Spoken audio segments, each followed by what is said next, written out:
our Father and Lord, in the mighty name of Jesus, we bless you for this wonderful moment. We appreciate you, our Daddy, for you have made this day a very glorious one. Daddy, you have allowed us to be together once again to study at your feet. Be our understanding in the mighty name of Jesus. You are the word. Speak your word into us in the mighty name of Jesus. Give us the wisdom of your word in the mighty name of Jesus. Give us the knowledge of your word in the mighty name of Jesus. Daddy, let this word bear fruit in our lives in the mighty name of Jesus. And let all glory be yours in the mighty name of Jesus.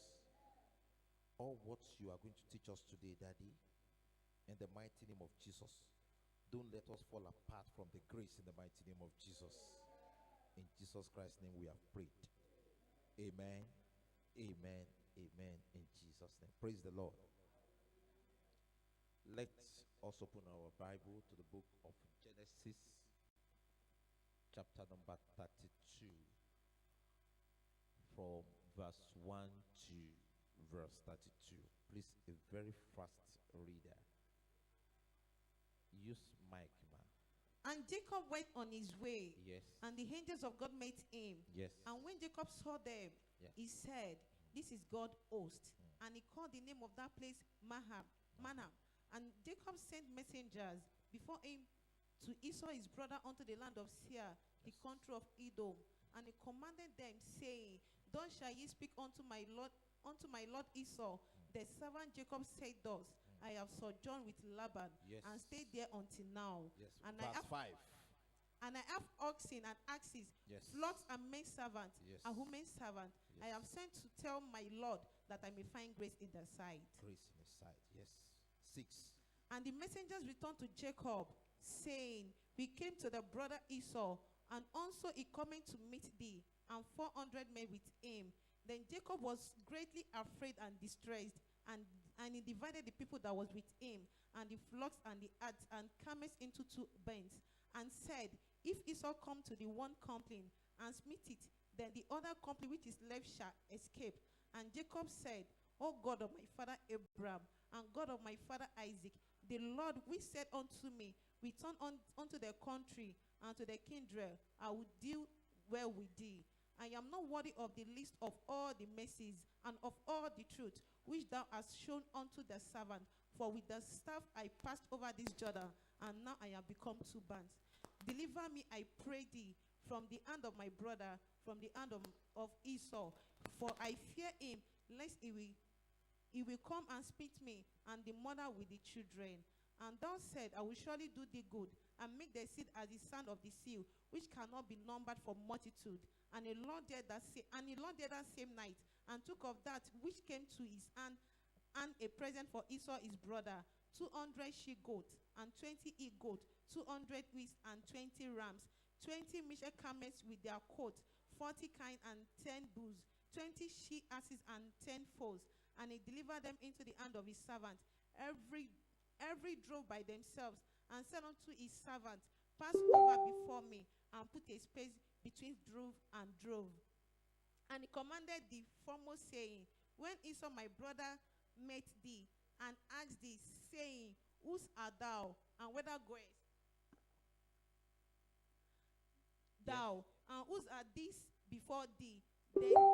Then thou shalt say, Thou be the servant Jacob. It is a present sent unto my lord Esau, and behold, also is a behind us. 19. And so commanded he the second and the third, and not that followed the drove, saying, On this manner shall ye speak unto Esau when ye find him. And say ye moreover, behold, that the servant Jacob is behind us, for he said, we appease him with present that goeth before me, and afterward I will see this face, peradventure he will accept of me. So went the present over before him, and himself lodged that night in the company. Continue, my sister. And he rose up that night, and took his 2 wives, and his 2 women servants, and his 11 sons, and passed over the ford Jabbok. And he took them, and sent over the brook, and sent over them he had. And Jacob was left alone, and there rested a man with him until the breaking of the day. And when he saw that he prevailed not against him, he touched the aloe of his thigh, and the aloe of Jacob's thigh was out of joint, as he wrestled with him. And he said, Let me go, for the day break. And he said, I will not let thee go, except thou bless me. And he said unto him, What is thy name? And he said, Jacob. And he said, The name shall be called no more Jacob, but Israel. For as a prince hast thou power with God, and with men hast prevailed. And Jacob asked him and said, Tell me, I pray thee, the name. And he said, Wherefore is it that thou do ask after my name? And he blessed him there. Verse 30. And Jacob called the name of the place Peniel, for I have seen God face to face, my life is preserved. And as he passed over Peniel, the sun rose upon him, and he uttered upon his thigh. Therefore the children of Israel eat not of the snail which is upon the aloe of the thigh unto this day, because he touched the aloe of Jacob's thigh in the snail that shrink. Bless you in Jesus' name. Amen. Now, let me quickly take it from verse 30. That is where we are going to take the theme for today's Bible lecture. And Jacob called the name of the place Peniel, for I have seen God face to face, and my life is preserved. Jacob sì sọ orúkọ ibẹ̀ náà ní Penieli. Ó ní nítorí mo ti rí Ọlọ́run ní ojúkojú, ó sì dá ẹ̀mí mi sí. Verse 31. And as he passed over Peniel, the sun rose upon him, and he uttered upon his thigh. Bí ó sì ti ń kọjá Penieli, òòrùn là bá a, ó sì múkùn ní itan rẹ̀. Verse 32. Therefore the children of Israel eat not of sinew which shrank, which is upon the hollow of the thigh, unto this day, because it touched the hollow of Jacob's thigh in sinew that shrank. Nítorí náà ni àwọn ọmọ Israẹli kì í ṣe jẹ iṣan tí ń fà tí ó wà ní kòtò itan títí ó fi di òní olónìí, nítorí ó fọwọ́ kan kòtò itan náà. Jacobu sing fà. Now the title of today's lecture, it is called Peniel. Àkọ́rí ohun tí a fi ṣe ìdánilẹ́kọ̀ọ́ lónìí ní Penieli. Ní Penieli. Ní kí la pè o? Ní Penieli. Please, somebody should hold this one.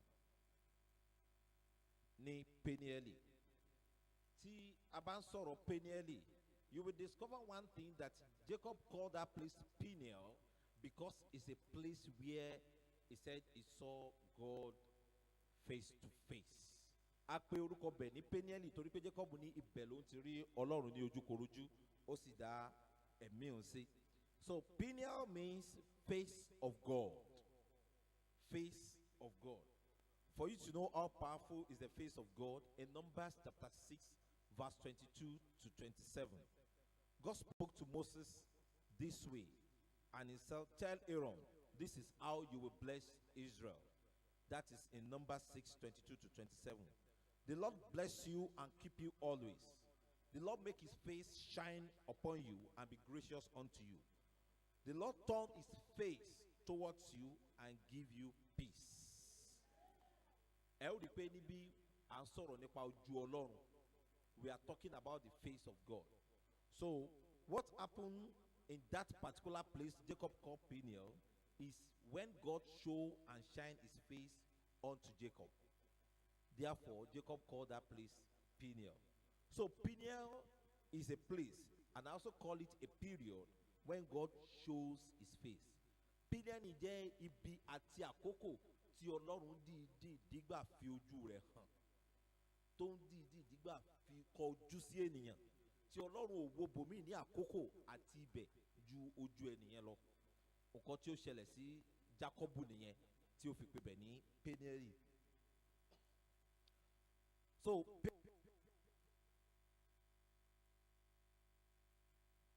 Peniel is a place and a period when God showed his face for a divine and great encounter.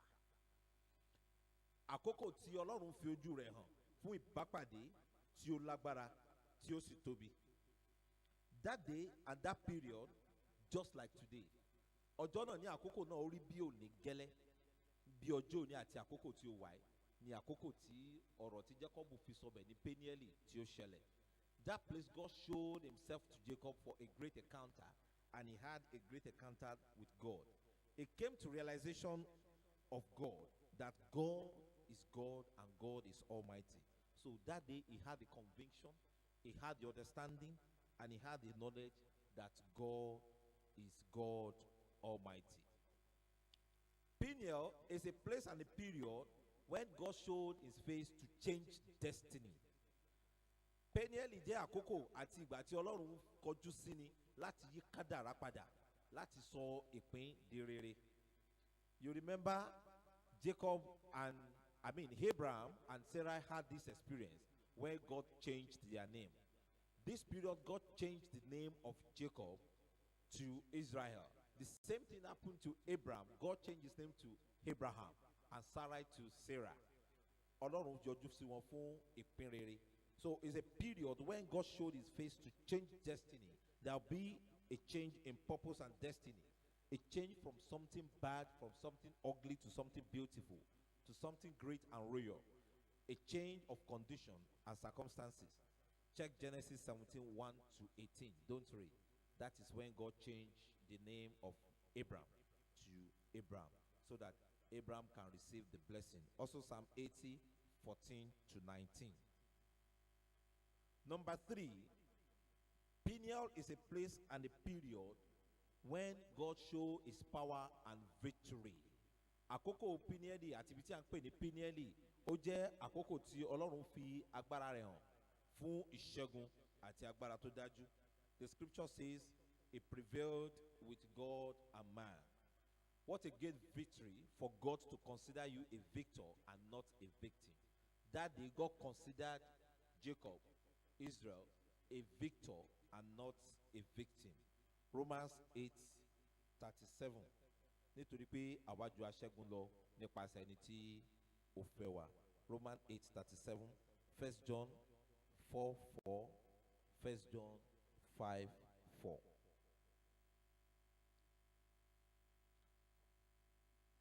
Number 4. Penieli ó jẹ́ àkókò àti ibi tí Ọlọ́run ti ń fi ara rẹ̀ hàn láti bùkún fúnni. Ìbùkún tí ó jẹ́ ìbùkún ayérayé. It's a place and period when God bless for a lifetime. God blessed Jacob for a lifetime, and the blessing is still reigning till today. I pray in the mighty name of Jesus, as you prepare to experience a Peniel today, God will give us a lifetime blessing in the mighty name of Jesus. A blessing that will be transgenerational in the mighty name of Jesus. So you can also check Proverbs 10, verse 22. Malachi 3, verse 10. You will see blessings that is transgenerational that God promised.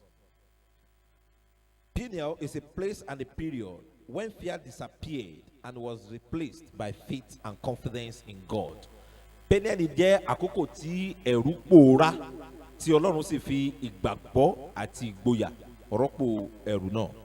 Jacob experienced a situation that changed his life, that allayed his fear, and that brought faith and confidence unto him. See 2 Timothy verse 1. 2 Timothy chapter 1 verse 7. Also Isaiah chapter 41 verse 10. 2 Timothy chapter 1.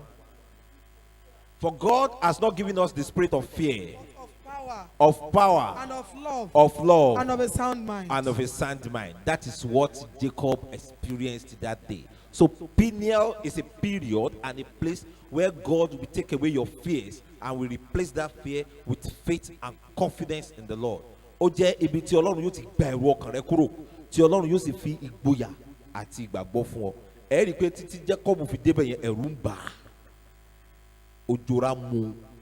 Bíbélì sọ pé àjò sì ṣe, òjòrà mú. Ṣùgbọ́n nígbà tí Ọlọ́run yọjú sí, tí Ọlọ́run kọjú sí, ẹ̀rù náà fò lọ. Ọlọ́run sì fún ní ìgboyà àti ìgbàgbọ́. Mo gbàdúrà ní orúkọ Jésù, níbi tí ẹ̀rù ti ń gbé ba èmi àti ìwọ, Ọlọ́run yóò bá ẹ̀rù náà wí. Yóò fún wa ní ìgboyà, yóò fún wa ní ìgbàgbọ́. Ẹ̀rù náà kò sì ní borí wa. Jésù Olúwa wa.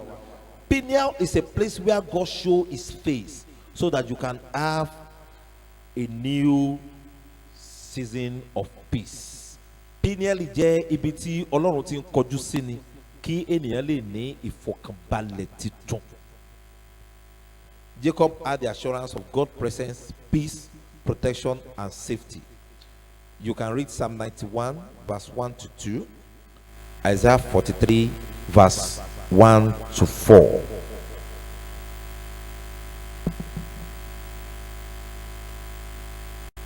Number 7, Peniel is a place and a period. Remember, I told you Peniel is a place, and I also want to call it a period.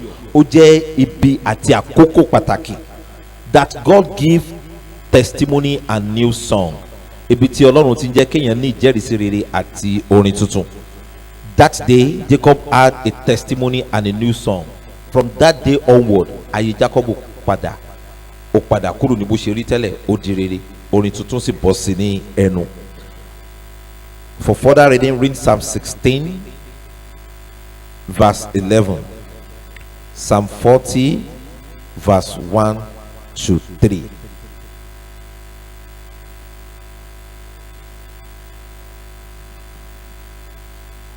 Psalm 16, verse 11. Then Psalm 40, verse 1 to 3. Now you will come to realization of this, what Peniel is. I told you it's a period and it's also a place. A period and a place of a great encounter. That was number 1. A period and a place of destiny change. Number 2. A period and a place of power and victory. Number 3. A period and a place that you'll be blessed for a lifetime. That's number 4. A period and a place when and where fear disappeared and was replaced by faith and confidence in God. That's number 5. A period and a place where God gives you a new season of peace. That's number 6. A period and a place where God gives you testimony and new song.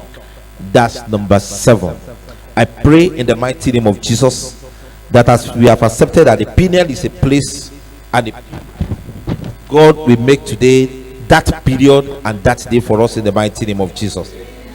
Now, what must I do to experience Peniel in my life? Kí ni kí n ṣe kí n lè ní ìrírí Peniel nínú ayé mi? Ìrírí Peniel níbi tí mo ti lè bá Ọlọ́run pàdé. Ìrírí Peniel níbi tí ẹ̀rù mi yóò ti fò lọ tí Ọlọ́run yóò sì fi ìgboyà àti oore ọ̀fẹ́ àti ìgbàgbọ́ rọ́pò. Peniel níbi tí màá ti ní orin tuntun àti ìjẹ́rìísí rere. Peniel ibi agbára àti ibi ìṣẹ́gun. Peniel níbi tí àyànmọ́ mi yóò ti gba àtúnṣe. Peniel níbi tí ọ̀rọ̀ mi yóò ti dayọ̀. Àní Peniel níbi tí Ọlọ́run yóò ti bá mi pàdé. Peniel níbi tí Ọlọ́run kò ti ní wojú ibòmí àfi èmi nìkan. Kí ni mo lè ṣe tí mo fi ní ìrírí Peniel? What must I do to experience Peniel in my life? Number 1, you must listen and do according to the commandment of God, like Jacob. Let us read Genesis chapter 32, verse 9. And Jacob said, O God of my father Abraham, O God of my father Abraham, and God of my father Isaac, and God of my father Isaac. the Lord which said unto me, Now God said unto him, yes, return unto thy country, go back unto their country and to thy kindred, and to their kindred. and I will deal well with thee. And he did so. See that, my sister.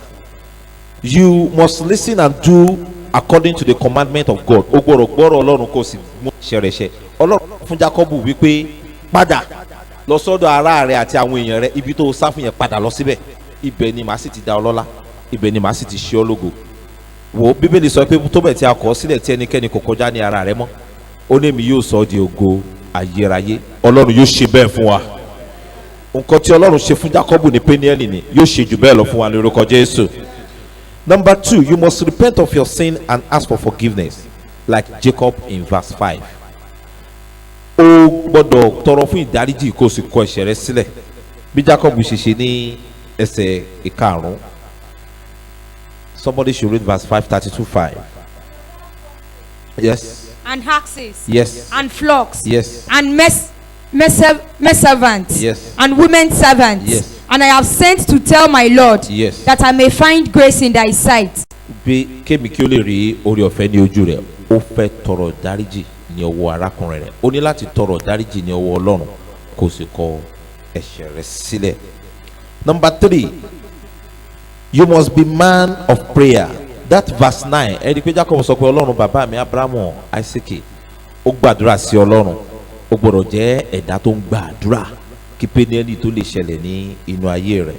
Number 4, you must realize your unworthiness, like Jacob in verse 10, 32:10. Somebody, yes, And of all the truth yes, which thou hast showed unto thy servant. yes, For with my staff I passed over this Jordan. yes, And now I am become two bands. yes. Ẹ wo nǹkan tí Jacob sọ ní ibẹ̀ yẹn.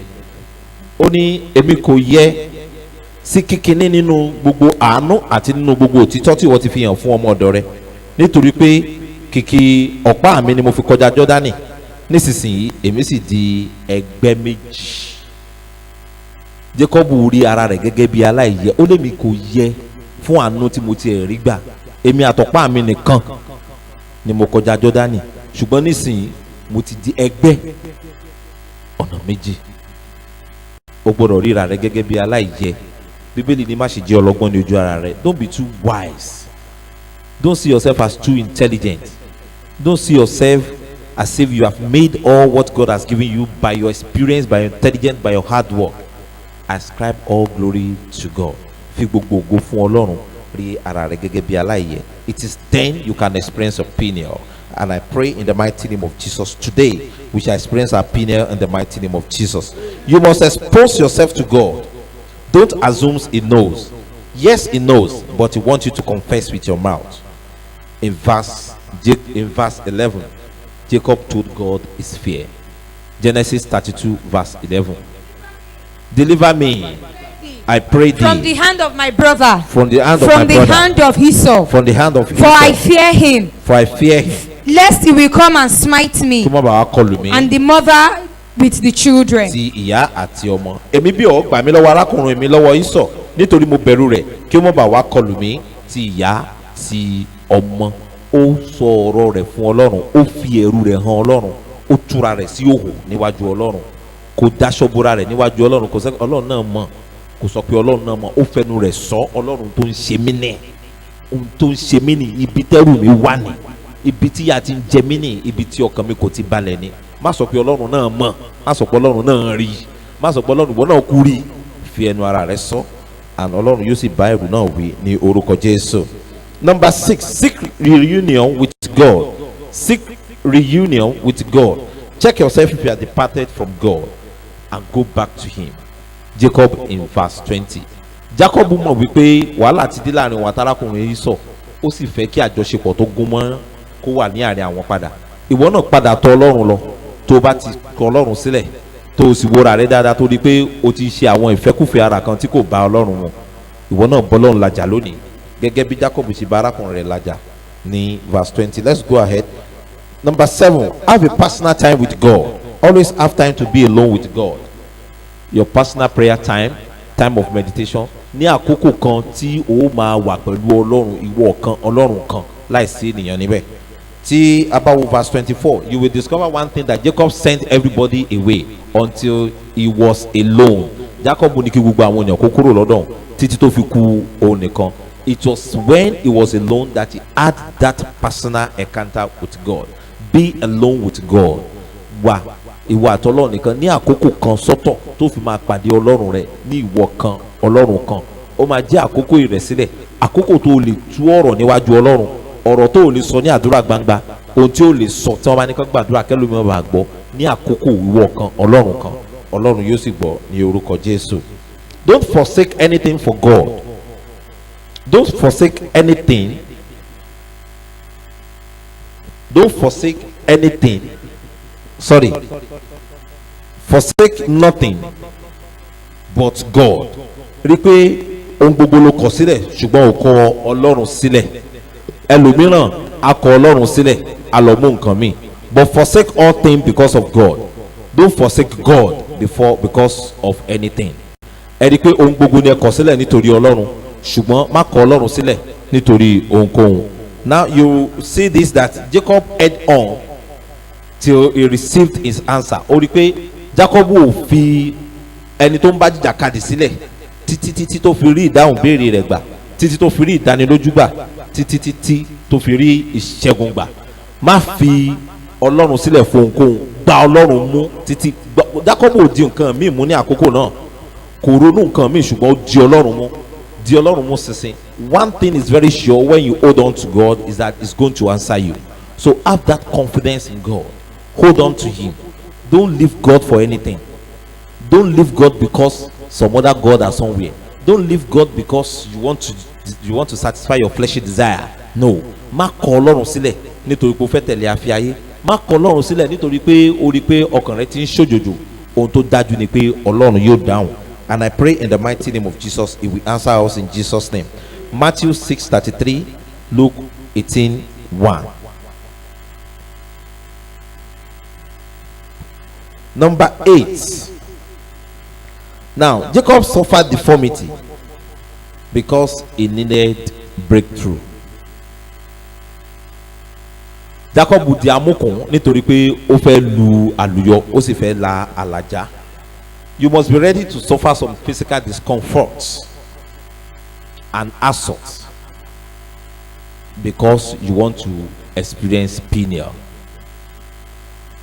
Mú ọkàn lé sí gbáradì nítorí pé àwọn èèyàn yóò gàn ọ́, wọ́n sì sọ̀rọ̀ burúkú sí ọ nítorí pé ẹni tó ń lọ ibìkan ló mọ ibi tó ń lọ.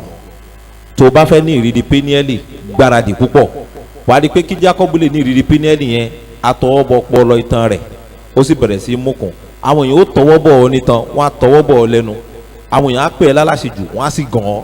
Ṣùgbọ́n má ṣe fi Ọlọ́run sílẹ̀, nítorí síbẹ̀síbẹ̀ Jacob ò fi sílẹ̀ títí tí ó fi rí ire rẹ̀ gbà.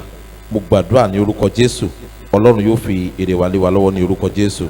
Jacob encountered God's mercy and favour. That's verse 27. Don't read. For your blessing to come, you have to encounter the mercy and favour of God. Kí Ọlọ́run lè bùkún ọ, o ní láti rí ojú rere àti oore ọ̀fẹ́ Ọlọ́run láti rí pé o dẹni ìbùkún fún. Nítorí náà nínú àdúrà rẹ, má jẹ́ kí eléyìí kó ṣòfò nínú àdúrà rẹ, pé Olúwa jẹ́ kí n rí ojú rere rẹ, sì jẹ́ kí n rí àánú rẹ. And I pray in the mighty name of Jesus, we are going to receive the mercy and favour of God in Jesus' name. And our Peniel will be today in the mighty name of Jesus. All what it takes for us to experience Peniel, God will grant it unto us in the mighty name of Jesus. Let us pray. Father, we bless your name, for you have spoken once again to us. Daddy, give us the real understanding of your word in the mighty name of Jesus. This word have been sown just like seeds.